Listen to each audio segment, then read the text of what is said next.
Hello!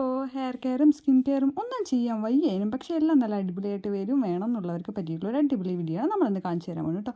So first നമ്മളൊരു കുഞ്ഞ് face വാഷാണ് പരിചയപ്പെടുത്താൻ പോകുന്നത്. അതായത് വാട്ടർമെലൺ. വാട്ടർമെലൺ കൊണ്ട് നമ്മുടെ ഫേസ് നല്ല ക്ലീൻ ആക്കുന്നത് എങ്ങനെയാണെന്ന് കാണിച്ചു തരാൻ പോകുന്നത് കേട്ടോ.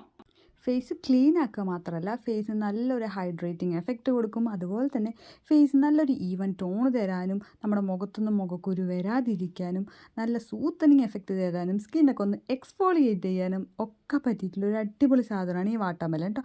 അപ്പോൾ ഈ വേനൽക്കാലമൊക്കെ ആയതുകൊണ്ട് എല്ലാവരുടെയും വീട്ടിലും വാട്ടർമെലൺ ഉണ്ടാവും. അപ്പോൾ അതൊരു പീസ് എടുക്കുക, അത് ജസ്റ്റ് ഒന്ന് സ്ക്വീസ് ചെയ്തിട്ട് അതിന് ജ്യൂസ് ഫേസിലും നെക്കിലും ഒക്കെ ഒന്ന് അപ്ലൈ ചെയ്തിട്ട് ഒന്ന് ജസ്റ്റ് റബ്ബ് ചെയ്ത് കൊടുക്കുക കേട്ടോ. അപ്പോൾ അതൊക്കെ റബ്ബ് ചെയ്ത് കൊടുത്താൽ മതി. കുറച്ച് സമയം ഒന്ന് എടുത്ത് മസാജിങ് എഫക്റ്റ് പോലെ ഒന്ന് റബ്ബ് ചെയ്ത് കൊടുക്കുക. അതിനുശേഷം നമുക്കൊന്ന് വാഷ് ചെയ്ത് കൊടുക്കാവുന്നതേ ഉള്ളൂ കേട്ടോ.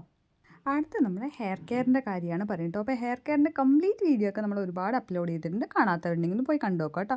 ഇനി നമ്മൾ ഹെയർ കെയറിൻ്റെ ബേസിക് ആയിട്ടുള്ള കാര്യമാണ് പറയുന്നത്. അതായത് നമ്മൾ എപ്പോഴും ഹെയർ കെട്ടൊന്നുമില്ലാതെ നന്നാക്കി വെക്കണം. ഓക്കെ, അതിനുശേഷം നമ്മൾ മസാജ് ചെയ്യുക. മസാജിങ് എന്ന് പറയുന്നത് നമ്മുടെ സ്കാൽപ്പിലൊക്കെയുള്ള ബ്ലഡ് സർക്കുലേഷൻ കൂട്ടിയിട്ട് നമ്മുടെ ഹെയർ നന്നായിട്ട് വളരാനും ഹെൽപ്പ് ചെയ്യും. ഓക്കെ, അപ്പോൾ നമ്മൾ ഇടയ്ക്കിടയ്ക്ക് ഒന്ന് ഇടവിട്ടുള്ള ദിവസങ്ങളിലാണ് ഞാൻ മസാജ് ചെയ്യാറ് കേട്ടോ. അപ്പോൾ നിങ്ങൾ എങ്ങനെ നോക്കിയിട്ട് അതിനനുസരിച്ച് ചെയ്യുക. പിന്നെ ശ്രദ്ധിക്കേണ്ട കാര്യം എപ്പോഴും സമയമെടുത്ത് മാത്രം മസാജ് ചെയ്യുക കേട്ടോ. ഞാനിതിൻ്റെ വീഡിയോ സ്പീഡ് കൂട്ടിയിട്ടാണ് കാണിക്കുന്നത്. അപ്പോൾ നിങ്ങൾ ഒരിക്കലും ഈ രീതിയിൽ ചെയ്യരുത്. സമയമെടുത്ത് പതുക്കെ മാത്രം മസാജ് ചെയ്യുക കേട്ടോ. അപ്പോൾ മസാജ് ചെയ്തതിന് ശേഷം എപ്പോഴും മുടി ഒന്ന് സെക്യൂർ ചെയ്ത് കെട്ടിവയ്ക്കുക. ഓക്കെ, ഇടയ്ക്കിടയ്ക്ക് അഴിക്കണ പോലെ അഴിഞ്ഞു പോണ രീതിയിലാവരുത് എന്ന് കെട്ടി വെച്ച് കഴിഞ്ഞാൽ അതങ്ങനെ നിൽക്കണം. ആ രീതിയിൽ വേണം കെട്ടിവയ്ക്കാൻ കേട്ടോ. ഇനി നമ്മൾ അടുത്ത് കാണിക്കാൻ പോകുന്നത് കുളി കഴിഞ്ഞിട്ട് നമ്മുടെ ഹെയർ എങ്ങനെയാണ് നമ്മൾ ട്രീറ്റ് ചെയ്യേണ്ടത് എന്നുള്ളതാണ്. അതായത് നമ്മൾ കുളി കഴിഞ്ഞ് മുടി ഉണങ്ങിയതിന് ശേഷം മാത്രമാണ് നമ്മൾ ഹെയർ കോംബ് ചെയ്യാൻ പാടുള്ളൂ. അതുപോലെ തന്നെ നമ്മൾ ആദ്യം വിരലുകൾ ഉപയോഗിച്ചിട്ട് നമ്മൾ മുടി 2 സെക്ഷൻ ആക്കിയിട്ടിടുക. അതിനുശേഷം വിരലുകൾ ഉപയോഗിച്ചിട്ട് മുടിയിലെ കെട്ടൊക്കെ ഒന്ന് കളയുക. ഓക്കെ, കെട്ടൊക്കെ ഒന്ന് കളഞ്ഞു എന്ന് ഉറപ്പ് വരുത്തിയ ശേഷം മാത്രമാണ് നമ്മൾ ചീർപ്പെടുക്കാവൂ കേട്ടോ. ആൻഡ് ചീർപ്പെപ്പോഴും ഇതുപോലെ പല്ല് അകലുള്ള ചീർപ്പെടുക്കുക. ആൻഡ് ചീവുന്ന സമയത്ത് താഴെ ആദ്യം ചീവി കെട്ടിറക്കുക, അതിനുശേഷം മുകളിൽ നിന്ന്. അങ്ങനെ ചെയ്യുകയാണെങ്കിൽ മുടി കൊഴിച്ചിൽ വളരെ വളരെ വളരെ കുറവായിരിക്കും. ഇപ്പോൾ ഞാൻ ഇത് ഫൈനലി കാണിച്ചു തരാം എൻ്റെ മുടി എത്രത്തോളം കൊഴിഞ്ഞു എന്നുള്ളത്.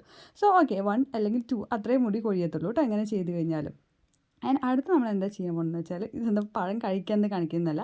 അടുത്ത് നമ്മൾ ചെയ്യുന്നത് ഫുഡ് കെയർ ആണ്. അതെന്താണെന്ന് വെച്ചാൽ ഇപ്പോൾ നമ്മൾ പഴം കഴിച്ചിട്ട് അതിൻ്റെ തൊലി ഉണ്ടാവുമല്ലോ, ആ തൊലീൻ്റെ അകത്തെ സ്കിന്ന് വെച്ചിട്ട് നമ്മുടെ കാലിലൊക്കെ നന്നായിട്ട് തന്നെ റബ്ബ് ചെയ്ത് കൊടുത്താൽ നമ്മുടെ കാലൊക്കെ നല്ല അടിപൊളി ഷൈനിങ് ആയിട്ട് കിട്ടും കേട്ടോ. അപ്പോൾ ഇത് ഇടയ്ക്കിടയ്ക്ക് ഒന്ന് ചെയ്ത് കൊടുക്കുകയാണെങ്കിൽ കാല് കുറച്ചൊക്കെ ഒന്ന് വൃത്തിയായിട്ട് ഇരിക്കാൻ ഹെൽപ്പ് ചെയ്യും. ഇപ്പോൾ നിങ്ങൾക്ക് പെഡിക്യൂറൊക്കെ ചെയ്യാൻ ഒരുപാട് മടിയുള്ള ആൾക്കാരൊക്കെ ആണെങ്കിൽ ഇത് വീക്കിലി ഒരു 3 അല്ലെങ്കിൽ 4 ടൈംസ് ഒക്കെ ചെയ്യുകയാണെങ്കിൽ ഒരു ഫുഡ് കെയറുമായിരുന്നു.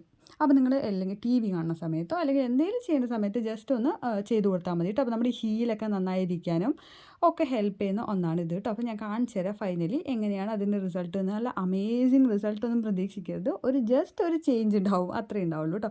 നമ്മൾ അറിയാമല്ലോ, നമ്മൾ ഒരുപാട് കെയർ ഒന്നും വെച്ച് ചെയ്യേണ്ട കാര്യങ്ങളല്ല, ജസ്റ്റ് മടിയുള്ളവർക്ക് വേണ്ടി മാത്രം. അതായത് നമ്മുടെ കുറച്ച് കാര്യങ്ങൾ കുട്ടി സമയം എടുത്തിട്ട് എങ്ങനെയാണ് ഈസി ആയിട്ട് നമുക്ക് എല്ലാം കെയർ ചെയ്യുക എന്നുള്ളതാണ് ഞാനിവിടെ പറഞ്ഞു തരുന്നത് കേട്ടോ.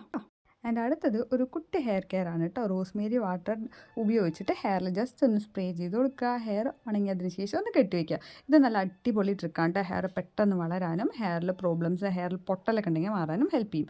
ഓക്കെ, അപ്പോൾ അത്രയേ ഉള്ളൂ. അടുത്തൊരു നല്ല വീഡിയോ ആയിട്ട് വേഗം വരാം. Till then bye.